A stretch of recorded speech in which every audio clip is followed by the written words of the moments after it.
Good morning po, 9:11 ng umaga ngayon. Kagigising lang natin, medyo tinanghali tayo, pero nakapag-almusal na po tayo. Si Pure Health nando doon. At ito po yung ating gagawin. Ngayong umaga, nagugutom na po yung mga pusa. Ayan, oh. So, ayan, nire-ready natin yung pagkain niya. Ayan na nakatiis si Coco, umakyat na sa mesa. Yung gutom niya, hindi na naiwasan. Ayan na, oh, pinapakain na natin yung mga pusa. Gutom na, oh. Nakikipag-agawan pa yung isa, oh. Wala nang pwesto yung isa. Lipat ka dito. Ayan.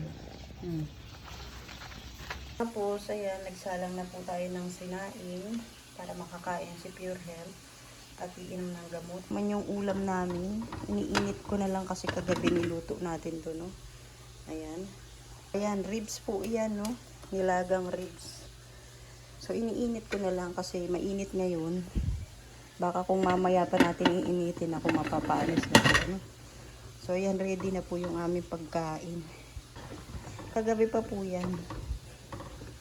Tapos, ayan, dito naman tayo sa CR. Dahil na sira yung ating water pump, ayan, nag-ipon na po tayo ng tubig. Para gagamitin mamaya. Oh, busog ka na? May bisita kaming aso. Ano, dito rin yung kumakain. Pag meron kaming pagkain, sa kanya namin binibigay na hindi kinakain ng mga alaga namin. Diba? Busog ka na? Kasi di, ala, busog na. Ito pa yung isa, oh, busog na rin. Hanap ng inumin. Ito na yung tubig niya, oh. Inom na, inom na. Itong dalawang pusa na to, alaga ng mga anak ko. Ito yung sa panganay, lalaki yan. Si Coco. Ito naman yung babae, si Cassidy. Sa bunso naming anak kaya. Kaya lang yung mga tagapag-alaga ay tulog pa. Ito naman, nasa naga naman yung kanyang nanay. Kaya ako na po yung nagpapakain. Ano? Gutom na eh. Ayan, magdidilig sana tayo kaya lang sobrang init. Ayan, oh. Mamaya na po tayo magdidilig pahapon na. Kasi kagabi naman, diniligan natin siya, no? Kaya medyo basa pa naman yan. Mamaya na po tayo magdidilig. Pag malamig na. O, saan ka na naman pupunta? Malabas na naman yan. Sige na, labas na, dali. Yan, okay na po yung ating iniinit, kumulo na. So, pinatay na natin yung apoy. Baka makalimutan ko na naman eh. Sana yung panimula natin para magdilig. Pinaghugasan po ng bigas. Kaya ganyan po yung kulay. Ididilig natin sa halaman. Dahil busog na yung dalawang pusa natin, ayan, ganyan po sila. Mamaya, lalabas yan, pupunta sa likod. Dumi sila, pero tinatabunan nila. Diba ganyan naman ang pusa. Ayan po yung amo natin, si Pure Health. Napawis na pawis. Init eh. Nakaalmusal na yan. Bakit parang may ano? May gisgis ba yung salamin? Wala. Parang may mga puti. Eh, binabagsak mo eh. Ayun eh. Kay Ate Ani galing yan eh. Ininit ko na yung ulam mo. At saka nagsaing na ako para mamaya makakain ka na lang. Yes, boss. Ikaw ang amo eh. Yes, boss.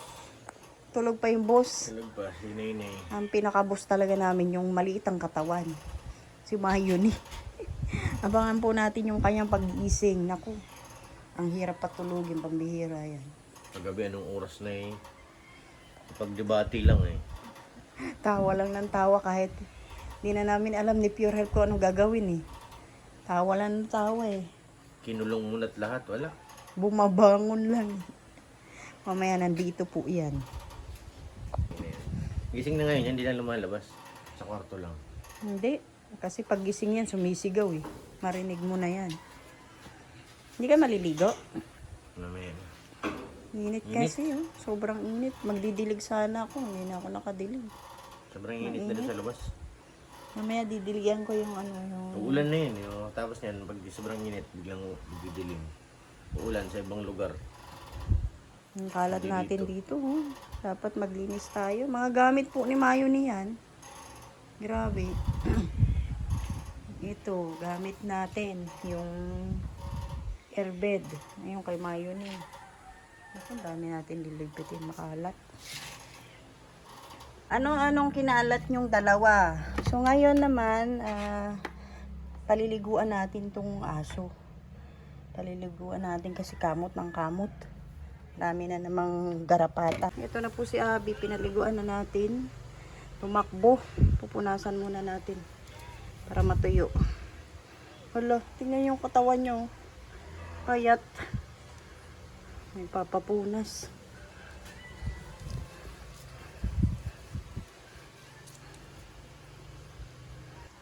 Oh, ayan, napunasan na natin. Hindi na natin susuklayan kasi maiksi lang naman ang buhok niya. Si Gio naman, nasa kaya si Gio?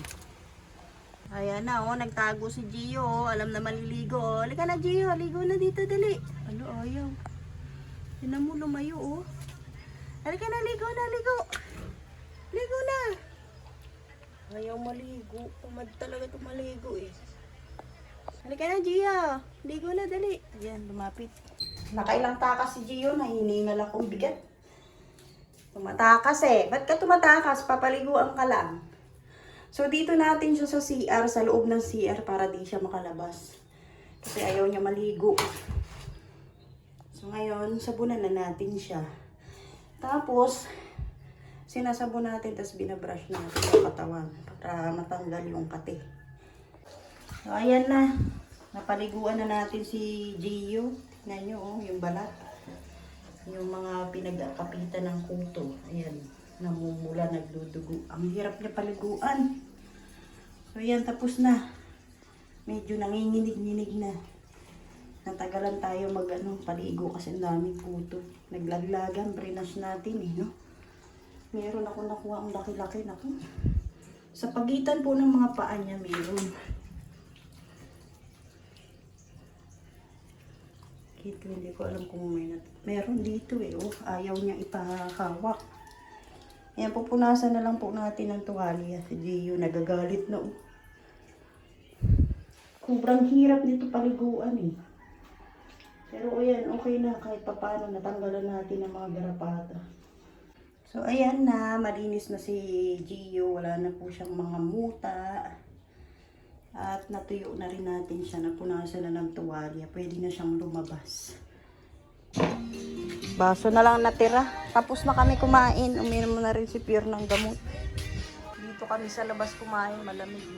May hangin. Dito naman si Mayo ni kumain. Tapos ka na, bebe, kumain? Ate, tapos na? Halika na, doon tayo sa labas. Mainit. Kakain na yung nanay mo. Naubos niya? Tara na, doon na tayo sa loob. Ang ganda-ganda naman ng bebe. Inom muna, inom. Diba? Busog na rin si Mayon. Parang lolo niya. Ako, busog na rin. Ate, ikaw na lang, di kumakain pa. Tara na, labas na tayo. Uy, sus, Mariosep. Malinis na yan. Nangangati yan eh, pag ano. Oy, nako, ang linis na. Busog na pati. Ano, okay na ate? Daling ko sa labas. Ay, yan na si Mayoni, oh. Tatay, andito na si Mayoni. Busog na, oh. Tawagin mo si tatay. Tatay! Busog na po ako. Ay. Tagumpay na naman si Mayoni, pati yung tatay. Nabusog na, oh. Yan na, tagumpay na si Mayoni. Oh. Ganyan sa upuan niya.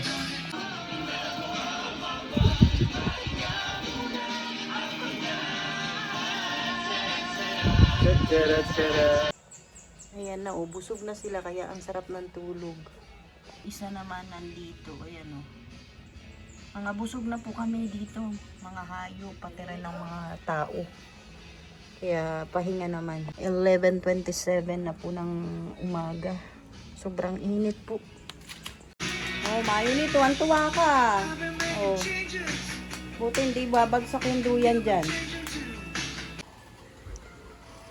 Ang tagal bago mapatulog eh. Oh, nagigising-gising pa oh. Ngayon lang siya natulog, mag-aalas 5 na. Dito kami sa duyan.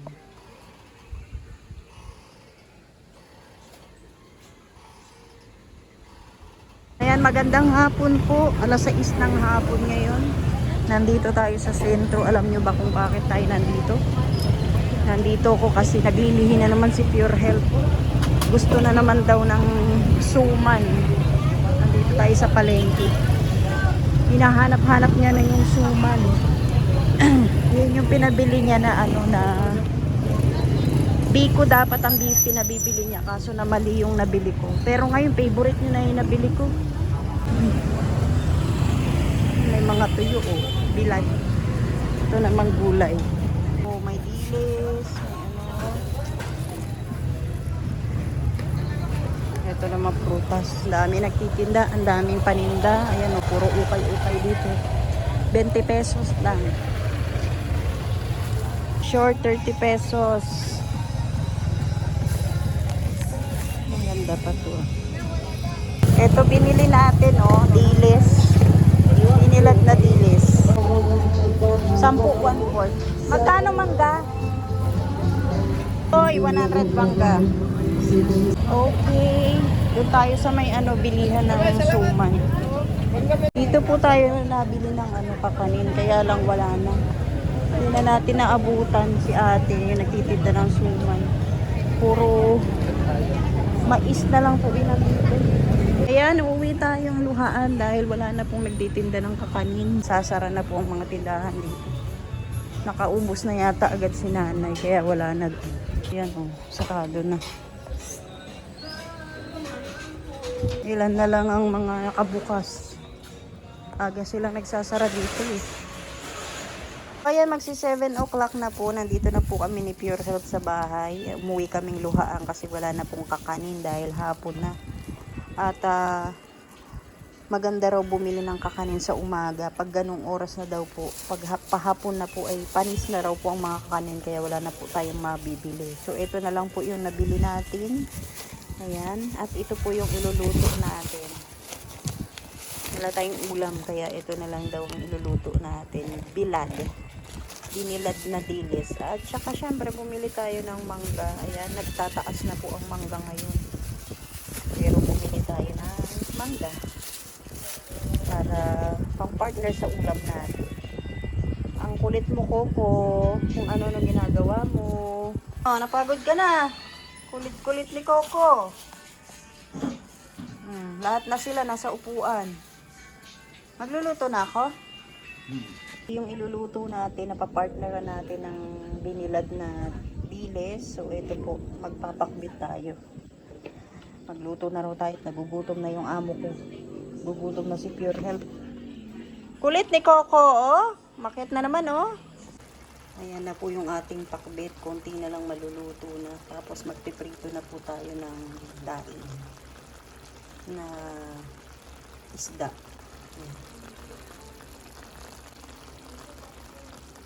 Mag-i-8 na po ng gabi. Tamang-tama pagkaluto niya, pwede na kami kumain. Mainit-init pa, diba? Masarap kasi yung pinakbit kapag mainit pa. Luto na. Kakain na kami. Puso ng manok. Ayan, kakain na kami. Wala. Sabi ni ate. Ayaw mo, diba ate? Mayoni. Allah, tuwang-tuwa lang, Kumain na to, ate? Kakain ka rin ng atay? Ay, wala palang atay. Hala, yan na naiinis na, naiinis na, Pag gumaganyan yan, naiinis na, Ninay, bigyan mo ng kutsara. Dahil may paglaruan siya dyan, Pag walang laruan yan, ganyan, Ayan, kainan Wala na. nang plastic na kutsara doon. Yung kahoy na Wala. Coco, ikaw na yung nakapwesto dyan sa upuan ko. Coco, tayo Coco. na. Lumingon lang, Kain na po. Umayon, ganyan ka na lang. Nilibang sa hangin. Mama, sa baba niya Alis ka na dyan, Coco. Ayan, 9:40 na po ng gabi.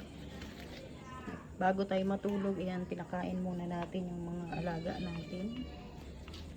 Diba? Pati rin si Gio, tapos na, Si Gio naubos. Ito sa lahat, ang pinakamahirap pakainin. Kailangan gagalitin mo muna bago kumain. Gio, tapos kumain. Parang kulang pa kay Gio eh, oh. Pag natira kay Abby.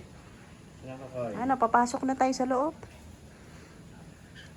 Hawas na. 9:40 na. Yan, hanggang dito na po muna ang ating vlog. Nagsimula tayo sa umaga pagpapakain ng hayop, ng mga pusa, at nagtapos din tayo ng pagpapakain ng mga alaga natin. Yan po natatapos ang ating araw. Maraming salamat po sa lahat ng manonood. Shoutout po sa inyong lahat. Busin mo yung Coco. Yung isa umalis na, oh. Ano yung susi dyan?